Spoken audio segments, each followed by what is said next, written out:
ఏ రోజైనా కూడా ఒక రాజకీయ నాయకుడు ఎదగాలంటే మాత్రం విలువలు విశ్వసనీయతతో కూడిన రాజకీయాలు చేస్తేనే ఆ రాజకీయ నాయకుడు ఎదుగుతాడు. ఏ రోజైతే మనం మన క్యారెక్టర్ని అమ్ముకుంటామో, ఏ రోజైతే మనం విలువలను విశ్వసనీయతను రెండింటినీ కూడా పక్కన పెట్టి రాజకీయాలు చేయాలని ఎప్పుడైతే మనం ఆలోచన చేస్తామో, అప్పుడు ప్రజలకు సమాధానం చెప్పడం కథ దేవుడు ఎరుగు, ఇంట్లో కూడా మనకు గౌరవం ఉండదు. ఇంట్లో కూడా మనకు గౌరవము వాల్యూ ఉండదు అన్న సంగతి ప్రతి ఒక్కరూ కూడా గుర్తుపెట్టుకోమని కోరుతా ఉన్నా. నేనైతే నా జీవితంలో రాజకీయాలు నేను అట్టే చేశా. నేను కాంగ్రెస్ పార్టీ నుంచి బయటకు వచ్చినప్పుడు వెనక్కి తిరిగి చూస్తే నా వెనకాల ఎవరు లేరు. నేను మా అమ్మ ఇద్దరమే బయటకు వచ్చింది.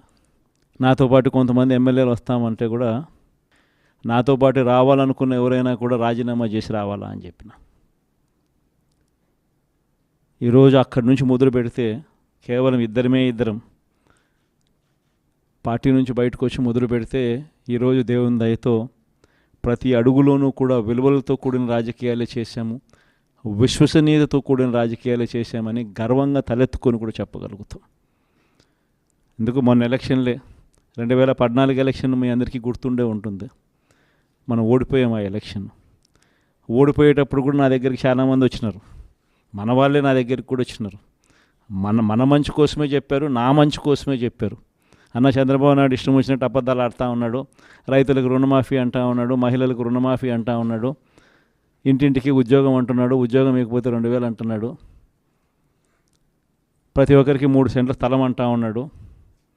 ఈయన చంద్రబాబు నాయుడు అంటూ ఉన్నాడన్నా, మనం కూడా అనకపోతే ఎట్టా, మనం కూడా రైతులకు రుణమాఫీ చేయకపోతే చేస్తామని చెప్పకపోతే ఎట్టా, ఫస్ట్ చెప్పేసేయండి నా, మళ్ళీ సంగతి మళ్ళీ చూస్తాము అని నాతో కూడా చెప్పినారు. కానీ చెయ్యలేనిది జరగనిది చెప్పడానికి మీ జగన్ ఇష్టపడలా, అబద్ధం చెప్పలా. అబద్ధం చెప్పనందుకు ఆ ఎన్నికల్లో మనం ఓడిపోయినాం. ఆ ఎన్నికల్లో మనం ఓడిపోయి ప్రతిపక్షంలో కూర్చున్నాం. దాని తర్వాత చంద్రబాబు నాయుడు పరిపాలన చేశాడు.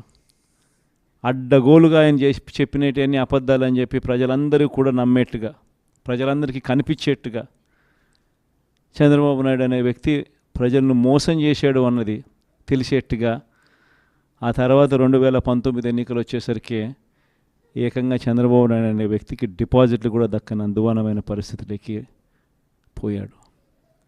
2019లో మనం అధికారంలోకి వచ్చినాం.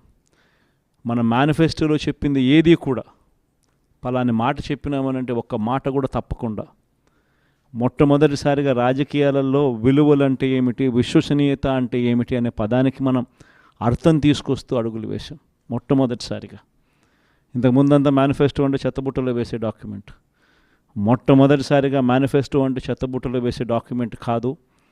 మేనిఫెస్టో అని అంటే ఒక బైబిలు, ఒక భగవద్గీత, ఒక ఖురాన్ అని చెప్పి మొట్టమొదటిగా నిర్వచనం మారుస్తూ చెప్పిన ప్రతి మాట కూడా నెరవేర్చాం.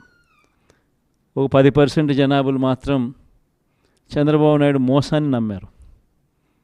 చంద్రబాబు నాయుడు క్యాంపెయినింగ్ ఇంటింటికి పోయినప్పుడు వాళ్ళ ఎమ్మెల్యేలు చేసిన క్యాంపెయిన్ పిల్లలు కనపడితే నీకు 15,000, నీకు 15,000, నీకు 15,000, నీకు 15,000 సంతోషమా అని అడిగే క్యాంపెయిన్. వాళ్ళ అమ్మ కనపడితే నీకు 18,000 సంతోషమా అని అడిగే క్యాంపెయిన్. వాళ్ళ ఇంట్లో ఇంకొక ఆడవాళ్ళు కనపడితే నీకు మళ్ళీ 18,000 సంతోషమా అని అడిగే క్యాంపెయిన్. వాళ్ళ ఇంట్లో ముసలోళ్ళు ఎవరైనా బయటకు వస్తే నీకు నెలకు 4,000 పెన్షన్ సంతోషమా అని అడిగే క్యాంపెయిన్. ఈ క్యాంపెయిన్తో, ఈ మోసంతో, ఈ ఆశతో ఓ 10% జనాదులు మన దగ్గర నుంచి దూరం అయ్యారు. కానీ మళ్ళీ ఏమైంది? మళ్ళీ చంద్రబాబు నాయుడు పాలన వచ్చింది. మళ్ళీ ఇదే చూస్తూ ఉన్నాం. ఈరోజు 22 నెలలు అయిపోయింది. స్కూళ్ళు తెరిచినాయి, పిల్లలు బళ్ళకు పోతూ ఉన్నారు. కనీసం జగనే ఉంటే కనీసం అమ్మఒడి కింద 15,000 ఈ పాటికి జగన్ ఉంటే వేసి ఉండేవాడు. ఆ 15,000 బాయా, ఈయన నీకు 15,000, నీకు 15,000, నీకు 15,000 అని ఇస్తానని చెప్పి అది బాయా. వ్యవసాయ పనులు ముమ్మరంగా సాగుతూ ఉన్నాయి. జగనే ఉంటే రైతు భరోసా కింద 13,500 చేతిలో పడేది. జగనే ఉంటే చంద్రబాబు వచ్చాడు 20,000 ఇస్తానన్నాడు, ఆ 13,500 బాయా. ఆ 20,000 బాయ. ఈరోజు రాష్ట్రంలో ఉన్న పరిస్థితి జగనే ఉంటే పెద్ద చదువులు చదువుతూ ఉన్న పిల్లలందరికీ పూర్తి ఫీజు రీయింబర్స్మెంట్ కింద ప్రతి త్రైమాసికం అయిపోతూనే ప్రతి 3 నెలలకు ఒకసారి ఆ 3 నెలలు అయిపోయిన వెంటనే ఫీజులు జమ అయ్యేటి.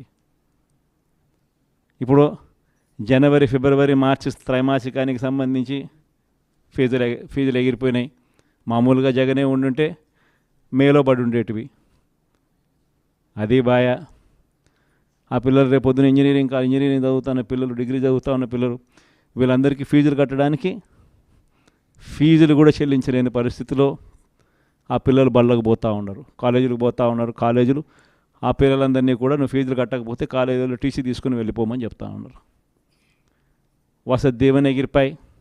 ఏప్రిల్లో జగనే ఉండుంటే వసతి దీవెన కింద ప్రతి తల్లికి సహాయం అందేది ఆ పిల్లాడు చదువుల కోసం. అది ఎగిరిపాయి.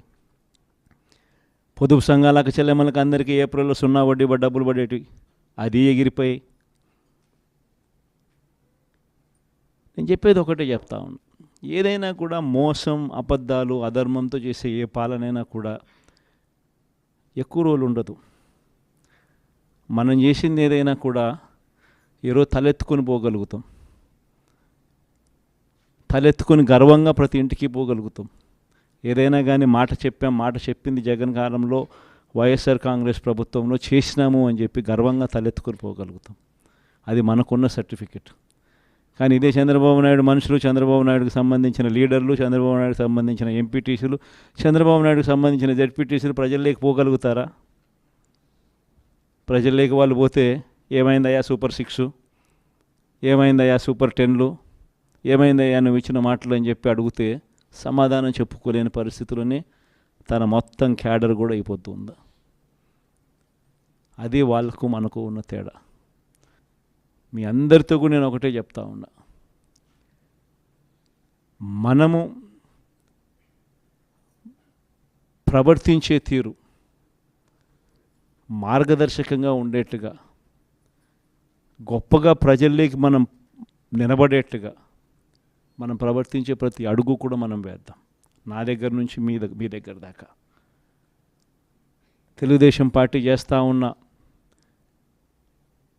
ఈ కొనుగోలు కార్యక్రమాలు కానీ, ఈ ప్రలోభాలు పెట్టే కార్యక్రమాలు కానీ, వీటి ఎవ్వడికి కూడా దయచేసి లొంగకండి. నేను ఒకటి చెప్తా ఉన్నా, జగన్ పలావ్ పెట్టినాడు, చంద్రబాబు బిర్యానీ పెడతానన్నాడు. చంద్రబాబు నమ్మి ఓటేసినారు. బిర్యానీ బాయ, పలావ్ బాయ, లాస్ట్కు పస్తు పండుకోవాల్సిన పరిస్థితి. చంద్రబాబును నమ్ముకుంటే ఎక్కడైనా ప్రజలైనా అంతే, నాయకులైనా అంతే. ఇంతకుముందు మన పార్టీ నుంచి 23 మంది ఎమ్మెల్యేలను తీసుకున్నారు, 3 ఎంపీలను తీసుకున్నారు. ఆ 23 మంది ఎమ్మెల్యేలలో ఎంతమంది టికెట్లు ఇచ్చినాడు? నాకు తెలిసి 3కి. ఆ 23 మంది ఎమ్మెల్యేలను తీసుకునేటప్పుడు ఒక్కొక్కరికి ఎంత ఇస్తామన్నాడు? ఒక్కొక్కరికి 20 కోట్లు.